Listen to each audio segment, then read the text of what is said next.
Everyone, welcome back to my channel. आज हम class 10th का चैप्टर नंबर 4 स्टार्ट करने जा रहे हैं, जो है कार्बन एंड इट्स कंपाउंड। इस चैप्टर में हम जानेंगे कि जो कार्बन है और उसके साथ में जो भी चीज़ जुड़ती हैं वो किस तरह से कंपाउंड बनाती हैं और वो किस तरह से हमारे डेली लाइफ में यूज़ होती हैं। आज हम इस चैप्टर में कार्बन के बारे में पढ़ेंगे, कार्बन के साथ में कौन कौन सी चीज़ें अटैच होती है, कि कार्बन जो है कितना इम्पोर्टेंट है और उसके कंपाउंड्स हमारे डेली लाइफ में कहाँ पर यूज़ होते हैं। हम उसकी केमिकल और फिजिकल दोनों प्रॉपर्टीज़ के बारे में जानेंगे और ये हमारा टर्म 2 का चैप्टर नंबर 1 है, जो हमारी केमिस्ट्री में से पूछा जाएगा। तो हमारे दो चैप्टर्स आएंगे केमिस्ट्री के, that is chapter number 4 and chapter number 5, periodic table वाला और ये वाला। ये दोनों चैप्टर जो है काफ़ी इम्पोर्टेंट चैप्टर भी हैं और काफ़ी इंटरेस्टिंग भी है। चलिए स्टार्ट करते हैं। इन द लास्ट चैप्टर, जो हमारा लास्ट चैप्टर था मेटल नॉन मेटल, हमने उसमें पढ़ा था कि जो मेटल है वो किस तरह से एसिड के साथ में रिएक्ट करता है, वाटर के साथ में रिएक्ट करता है, एयर के साथ में रिएक्ट करता है।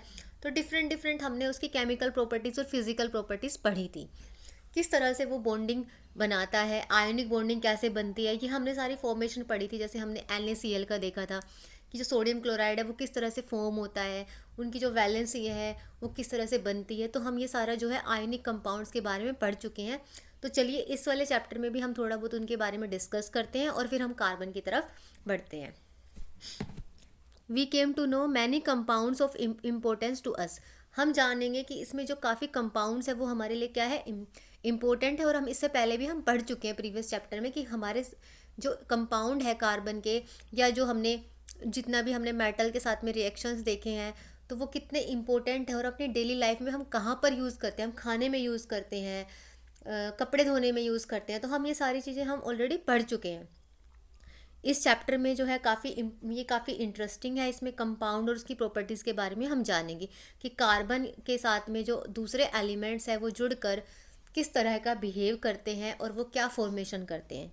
उनका फिज़िकल और केमिकल दोनों तरह का बिहेवियर हम इस चैप्टर में जानने वाले हैं। चलो सबसे पहले हम इसको स्टार्ट करते हैं अपनी एक्टिविटी 4.1 से। आप ये एक्टिविटी करेंगे और आप इसमें देखेंगे, आप लिस्ट बनाएंगे ऐसी 10 चीज़ों की जो आपने सुबह से लेकर शाम तक अपने घर में कंज्यूम करी है, मतलब चाहे वो खाने में की हो, पहनने में की हो, उन सारी की आप क्या करोगे, लिस्ट। और आप उसमें देखोगे कि उसमें कौन सा मेटल था, थिंग्स मेड ऑफ ग्लास या क्ले, जो ग्लास या क्ले से बनाई गई थी वो, या कोई भी अदर, मतलब आपने जो भी चीज़ें आज दिन में की है, जो आपने देखा है, उसकी 10 थिंग्स की आप लिस्ट बनाओगे और इसको अपने क्लासमेट्स के साथ में डिस्कस करोगे।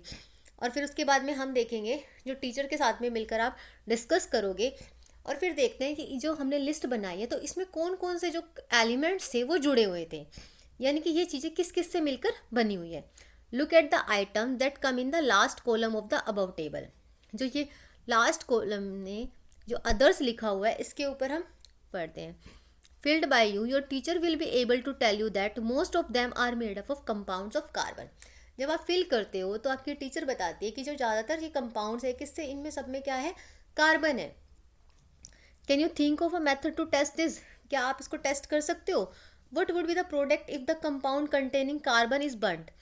यानी कि जिस कंपाउंड में कार्बन होगा वो जलने के बाद आप किस तरह से टेस्ट करोगे, कि इसको जलाकर देखोगे कि कार्बन बर्न हो रहा है, तो कार्बन फॉर्म हो रहा है या नहीं हो रहा।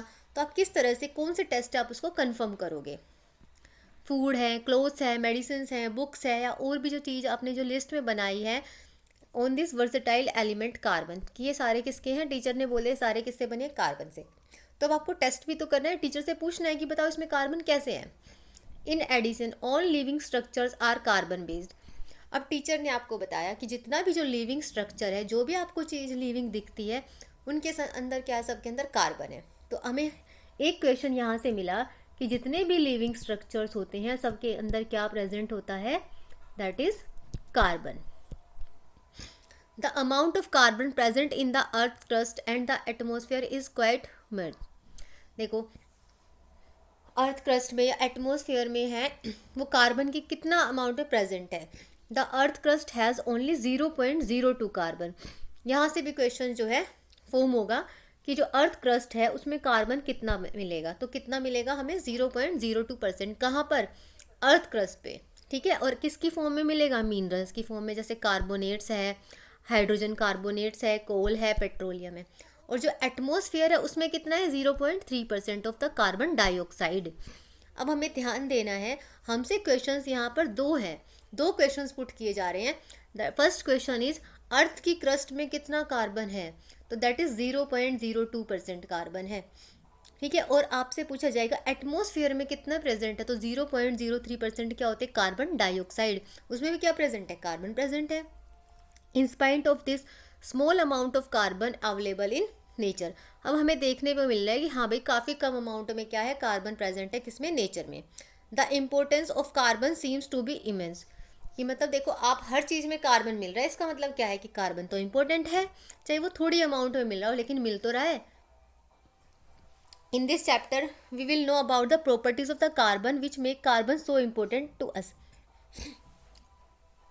अब हम क्या पढ़ेंगे इस चैप्टर में कि जो कार्बन है उसकी प्रॉपर्टी पढ़ेंगे, कि जो कार्बन हम हर जगह देख रहे हैं तो इसका मतलब क्या है कार्बन तो इम्पोर्टेंट है हमारे लिए, तो हम इसकी प्रॉपर्टीज़ के बारे में डिस्कस करेंगे कि कितना इम्पोर्टेंट है ये। बॉन्डिंग इन कार्बन, कार्बन के अंदर जो बॉन्डिंग होती है वो कौन सी बॉन्डिंग है, हमारा यहाँ से क्वेश्चन फॉर्म होगा which bonding is present in the carbon, that is covalent bond. आपसे ऑप्शन में आ जाएगा ionic bond, covalent bond, both या नन ऑफ द अबव, तो आपका आंसर क्या होगा covalent bond. In the previous chapter, हम पिछले चैप्टर में हम स्टडी कर सकते हैं प्रॉपर्टीज ऑफ कर चुके हैं प्रॉपर्टीज ऑफ आयनिक कंपाउंड्स की, जो आयनिक कंपाउंड्स थे उनके बारे में हम पहले से पढ़ चुके हैं। We show that ionic compounds have high melting and high boiling point. एक क्वेश्चन यहाँ से पूछा जाएगा, जो आयनिक कंपाउंड है, आयनिक कंपाउंड का मेल्टिंग पॉइंट और बॉइलिंग पॉइंट क्या होता है, दोनों क्या होते हैं हाई होते हैं। तो जस्ट इसके वाइस वर्सा क्या होगा, कोवेलेंट बॉन्ड में दोनों क्या होंगे, that is low melting point and low melting point and boiling point, ठीक है। तो ये एक हमारा यहाँ से ये क्वेश्चन फॉर्म हुआ। And conduct electricity in solution और इन द मोल्टन स्टेट, हमने आयनिक कंपाउंड में क्या पढ़ा था कि वो क्या करता है इलेक्ट्रिसिटी को भी कंडक्ट करता है। We also saw the how the nature of bonding in ionic compounds explains these properties, कि जो बॉन्डिंग है आयनिक कंपाउंड की वो किस तरह की प्रॉपर्टीज़ क्या है शो करती है, जो नेचर ऑफ बॉन्डिंग है वो किस तरह से है और क्या एक्सप्लेन करता है ये properties. Let us now study the properties of some carbon compounds. अब हम किसकी पढ़ेंगे, कुछ हम कार्बन कंपाउंड्स की प्रॉपर्टीज़ के बारे में पढ़ेंगे। Most carbon compounds are poor conductors of electricity. अभी देखो हमने क्या पढ़ा था, हमने ये पढ़ा है कि जो आयनिक कंपाउंड्स होते हैं वो क्या होते हैं गुड कंडक्टर ऑफ इलेक्ट्रिसिटी होते हैं। तो जो ये कार्बन कंपाउंड्स है वो क्या है poor conductor of electricity, as we have seen in chapter number 2, जो हम चैप्टर नंबर 2 में ऑलरेडी डिस्कस कर चुके हैं। From the data given in table 4.1, देखो जो ये टेबल है ये काफ़ी इंपॉर्टेंट टेबल है। इस टेबल में से जो क्वेश्चंस पुट अप किए जाते हैं ये कंपटीशन एग्जाम्स में पूछे जाते हैं, जैसे CTET एग्जाम है या कोई और भी एग्जाम है या आपका भी जो पेपर है वो MCQ बेस्ड है, तो इन सब में क्या है ये क्वेश्चंस पुट अप किए जाते हैं। जैसे एसिटिक एसिड है, ठीक है, इसका फॉर्मूला होता है CH3। अब आप देख रहे होंगे, देखो C मतलब कार्बन, H मतलब hydrogen, CH3COOH, O means oxygen. अब इसका मेल्टिंग पॉइंट कितना है 290 डिग्री, बॉइलिंग कितना है 391, क्लोरोफॉर्म का कितना है 209 और 334, इथेनॉल का कितना है 156 और 351, मीथेन का कितना है 90 और 111। इसका मतलब जल्दी मेल्ट कौन हो जाएगा, मीथेन हो जाएगा। सबसे आखिरी में कौन मेल्ट होगा, दैट इज एसिटिक एसिड। अब इसके बाद में इस टेबल से हमें पता चल गया लो मेल्टिंग पॉइंट और लो मेल्टिंग पॉइंट और लो बॉइलिंग पॉइंट किसका है।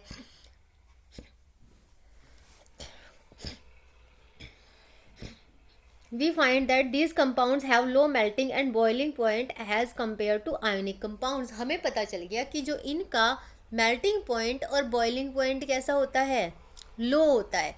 किससे, आयनिक से। Since these compounds are, we can conclude the force of attraction between molecules are not very strong। हम ये भी पता लगा सकते हैं कि हाँ भाई अब इनके बीच में जो फोर्स ऑफ अट्रैक्शन है वो भी स्ट्रॉन्ग नहीं है। क्यों? क्योंकि जल्दी पिघल रहे हैं। तो आप ये सोचो, अगर लोहा है और लोहे और साथ में एक आप ले लो प्लास्टिक, ठीक है, प्लास्टिक और लोहे में से पिघलेगा कौन जल्दी? प्लास्टिक पिघल जाएगी। इसका मतलब वो क्यों पिघल रही है? उसको बांध कर जो उसके अंदर जो मॉलिक्यूलर फोर्स है वो क्या है? कम स्ट्रॉन्ग है, वीक मॉलिक्यूलर फोर्स है। क्यों? क्योंकि वो उसको पिघलने दे रहा है, उसका साथ छोड़ रहा है। तो इसका मतलब जो स्ट्रॉन्ग है वो कौन है? आयनिक। मतलब जिसका हाई मेल्टिंग और हाई बॉइलिंग पॉइंट होगा तो उनके अंदर मॉलिक्यूलर फोर्स भी क्या होगी? हाई होगी। और इनके अंदर मॉलिक्यूलर फोर्स क्या है? कम है। तो हमारे यहाँ से क्वेश्चंस फॉर्म होते हैं। तो इससे हम ये कंक्लूड कर सकते हैं कि जो आयोनिक कंपाउंड है वो क्या है? ज़्यादा पावरफुल है as compare to covalent compound, carbon compound. We can conclude that the force of attraction between the molecules are not very strong since these compounds are largely non-conductor of electricity, क्योंकि conductor भी नहीं है electricity के। We can conclude that the bonding in these compound does not give rise to any ions। इसका मतलब ये ions भी release नहीं करते हैं, क्योंकि जिनके अंदर फोर्स ऑफ अट्रैक्शन ज़्यादा देखा गया था आयनिक कंपाउंड्स में, तो वो क्या कर रहे थे? देवर गेन और लूज, ठीक है, वो लूज और गेन कर रहे थे अपने आयंस को एक दूसरे को देकर और अपनी बॉन्डिंग बना रहे थे ताकि उनका ऑक्टेट क्या हो जाए? कंप्लीट हो जाए। In class 9th we have learned about the combining capacity of various elements and how it depend on the number of valence electrons. हम ये सारा जो है 9th क्लास में पढ़ चुके हैं स्ट्रक्चर ऑफ एटम में, इसकी वैलेंसी के बारे में एटॉमिक नंबर वाले चैप्टर में। Late us now look at the electronic configuration of carbon. सबको पता है कार्बन का जो एटॉमिक नंबर होता है वो क्या होता है? 6। अब जो फर्स्ट है KLMN, ये 4 सेल्स है। फर्स्ट में कितना आता है? 2। कितने बच गए? 4। तो इसका मतलब अब देखो 4 है इसके, तो अब देखो 4 है, अगर अपने इलेक्ट्रॉन को किसी और को दे दे, ये इनको लूज कर दे तो इसके पास में 2 रह जाएंगे। तो क्या होगा? इसका जो न्यूक्लियस है वो क्या रह जाएगा? वीक हो जाएगा और ये एग्जिस्ट नहीं कर पाएगा। अगर ये 4 के अपने ऑक्टेट को कंप्लीट करने के लिए, क्योंकि एल सेल में कितने होने चाहिए? 8, तो इसको कितने और चाहिए? 4। अगर ये किसी और से 4 ले तो इसका न्यूक्लियस इतना स्ट्रॉन्ग भी नहीं है कि ये 4 को और सह सके। तो इसका मतलब ये क्या करेगा? ये अपने इलेक्ट्रॉन को क्या कर सकता है? ना तो किसी को दे सकता है और ना ही किसी से ले सकता है। जैसे सपोज करो आपके पास में एक नोटबुक है, आपको उस नोटबुक में काम करना है। आपका फ्रेंड बोलता है कि ना ऐसे करते हैं, हमारे जो है क्लास में 5 वो हमारे से मान लो सपोज करो हमारे हैं 5 सब्जेक्ट है, ठीक है, और मेरे पास में है 4 सब्जेक्ट्स की नोटबुक, और तो मुझे एक सब्जेक्ट की और चाहिए। ऐसा कर कि आप अपने पास से मुझे एक सब्जेक्ट की नोटबुक दे दो। तो अब देखो, और जो लेकर आया उसके पास भी कितनी है? उसके पास भी कितनी है? 4 है। अब ऐसा भी नहीं कर सकता कि वो उसको उससे एक दे देगा तो इसके पास कितनी रह जाएंगी? 3 रह जाएंगी, दूसरे के पास में 5 कंप्लीट हो जाएंगी। पर लेकिन इसको भी तो टीचर डांटेंगी। अब देखो एक एक नोटबुक के लिए तो दोनों को चल जाएगा, चल ठीक है, एक नोटबुक नहीं थी तो टीचर क्या करेगी? चलो कोई बात नहीं, एक नोटबुक तो फिर बाद में भी ले आना। तो क्या करेगा? ना तो वो दूसरे दोनों क्या कर नहीं, ना तो वो ले सकता ना वो दे सकता, क्योंकि वो दूसरे वाला देने को तैयार नहीं है। तो इसका मतलब क्या है कि ये क्या करेगा? शेयरिंग करेगा।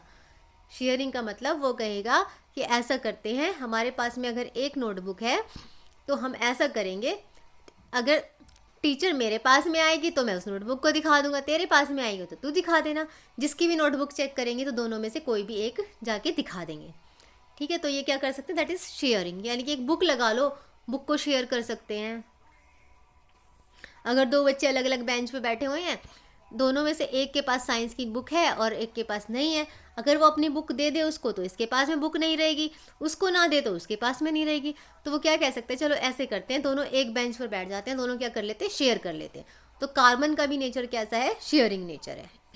How many valence electrons will carbon है? तो आपसे क्वेश्चन पूछा गया है कि हाउ मैनी वैलेंस इलेक्ट्रॉन्स, कितने वैलेंस इलेक्ट्रॉन्स है कार्बन के? That is 4। We know that the reactivity of elements is explained as their tendency to attain a complete filled outer cell। हम जानते हैं कि जो एलिमेंट है उसकी जो रिएक्टिविटी है उसके आउटर मोस्ट सेल में जो भी इसका ऑक्टेट है वो कितना एम्प्टी है या कितना फिल है उसके ऊपर डिपेंड करती है। अगर उसका ऑक्टेट कम्प्लीटली फिल है सपोज करो यहाँ पर 4 और जाते हैं, सपोज करो 2 और 8 होते, फर्स्ट में कितने चाहिए 2, सेकंड में कितने चाहिए 8, मतलब ये इसके पास में तो कंप्लीट है सारा। जैसे हमारे पास में 5 सब्जेक्ट है और आपके पास पाँचों सब्जेक्ट की बुक है, तो मतलब क्या हुआ कि भाई आपके पास तो सारी बुक्स हैं, आपको किसी और से लेने की ज़रूरत नहीं है, आपको शेयरिंग की ज़रूरत नहीं है, तो दैट इज़ नोबल गैस। उसको क्या बोलते हैं हम, नोबल गैस बोलते हैं।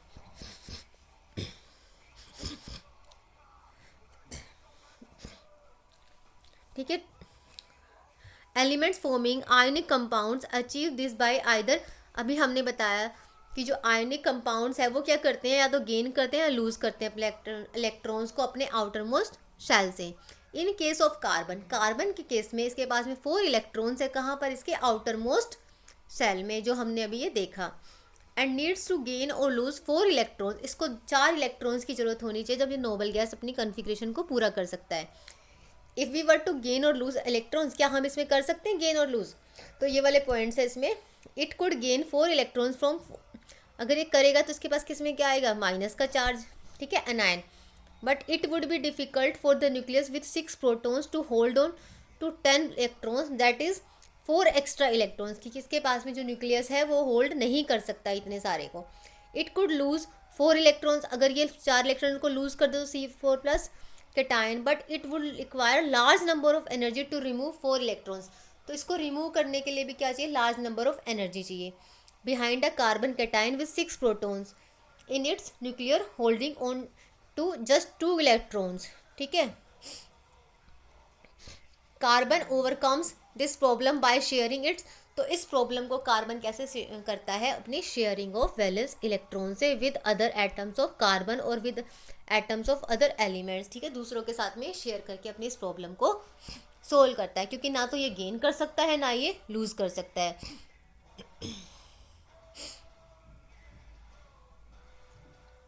The shared electrons belong to the outermost shell of both the atoms, led to both atoms attaining the noble gas, ठीक है। वो जब शेयरिंग करेंगे तो मतलब दोनों के दोनों कैसी कन्फिग्रेशन, नोबल गैस बन जाएंगे, दोनों के दोनों क्या करेंगे, शेयरिंग करेंगे।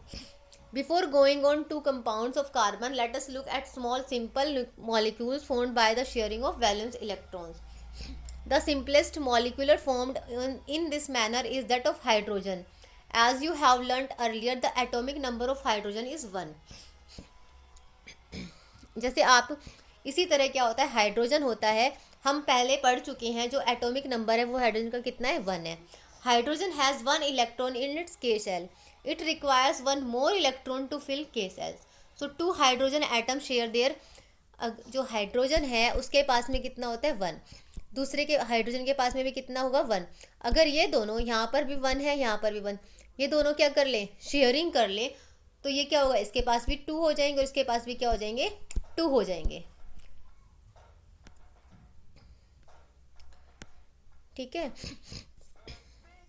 जैसे ये वाला है, इसका जो मॉलिक्यूल बनेगा, ये वाला, एक सेकेंड,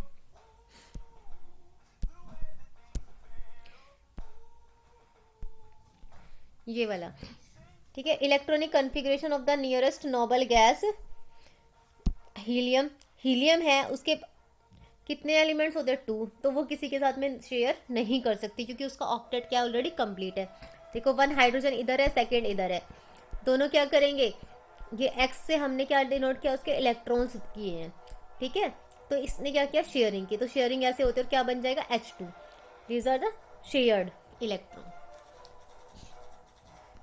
अब हम नेक्स्ट क्लास में करते हैं चैप्टर को कंटिन्यू, आज इतना ही रखते हैं, काफ़ी लेंदी चैप्टर है ये।